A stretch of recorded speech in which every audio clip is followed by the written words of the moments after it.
Moi, dès que je dois aller quelque part ou quand on me donne un rendez-vous, il y a un truc qui est sûr, c'est que je serai toujours à l'heure. Oh! Je suis toujours en retard. Ouais, c'est vrai que je suis toujours en retard. C'est super chiant et en plus je fais pas exprès et les gens ils m'engueulent.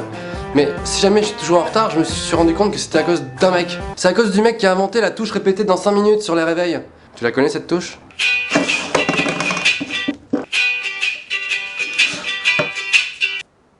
Putain! Mais en plus elle sert à rien cette touche, sérieux!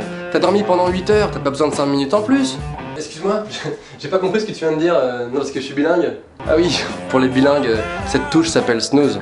Ah snooze! Ah la touche snooze! Amazing! Il y a une autre raison pour laquelle je suis souvent en retard, c'est que à la seconde où je dois partir, j'ai toujours envie de faire un truc, mais que je ferai jamais en temps normal. Allez, c'est parti! Mais c'est quoi ce pied de table bancal? Faut absolument que je répare.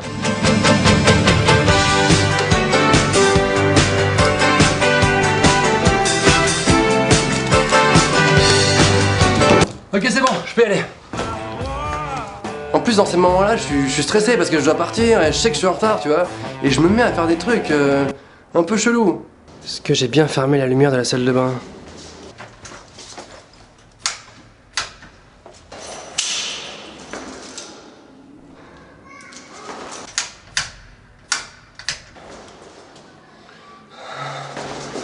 Moi, j'arrive pas à partir zen, serein, l'esprit libre, tu vois. J'ai forcément besoin d'être en stress et en panique pour y aller, quoi.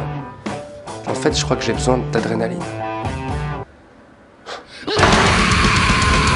Il y a un truc que je comprends pas, c'est que quand t'es en retard et que t'arrives au rendez-vous, t'as couru, t'as sué, t'es en nage, t'en peux plus, t'as tout donné, t'étais dans le stress, la panique et t'arrives devant le mec, tu vois, tu t'écroules et tu te dis ça y est, je suis arrivé. Ben le mec il t'engueule.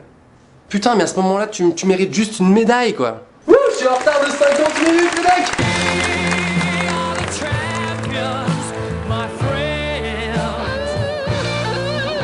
Le pire, c'est au travail, je me fais toujours défoncer.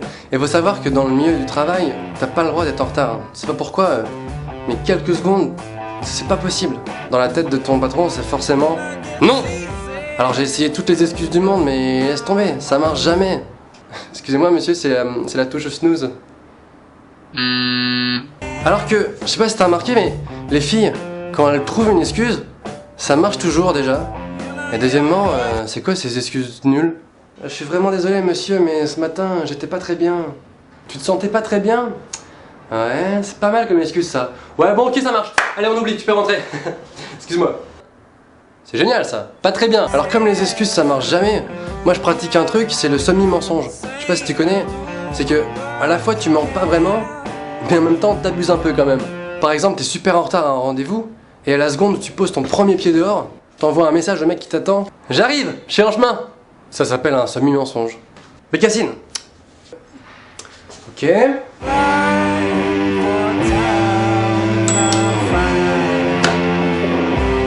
Il y a des gens qui croient que quand t'es en retard, tu fais ça exprès pour te la raconter, tu vois. Parce que c'est un peu cool et tout. Non, c'est pas cool. Excuse-moi René, je suis un peu en retard, je suis complètement chez père, j'ai pas regardé l'heure, enfin d'ailleurs je sais pas lire l'heure. Hein? Ah non, t'es viré, tu te casses. Ah non, en fait je suis pas chez père. Je suis pas chez père, je rigolais. T'es viré. Tu te barres maintenant. Et je fais la forme du pistolet, ok? Donc maintenant tu t'en vas. Maintenant que je suis devenu un adulte, j'ai enfin compris que, en fait, pour être à l'heure, c'est pas compliqué. Ça demande juste un seul truc.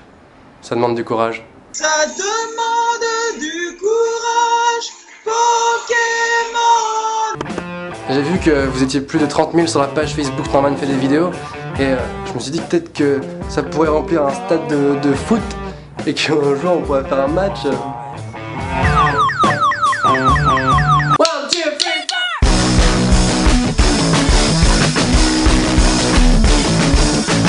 Les vidéos les plus populaires du web, c'est des vidéos de chats. Du coup, j'ai voulu en faire une.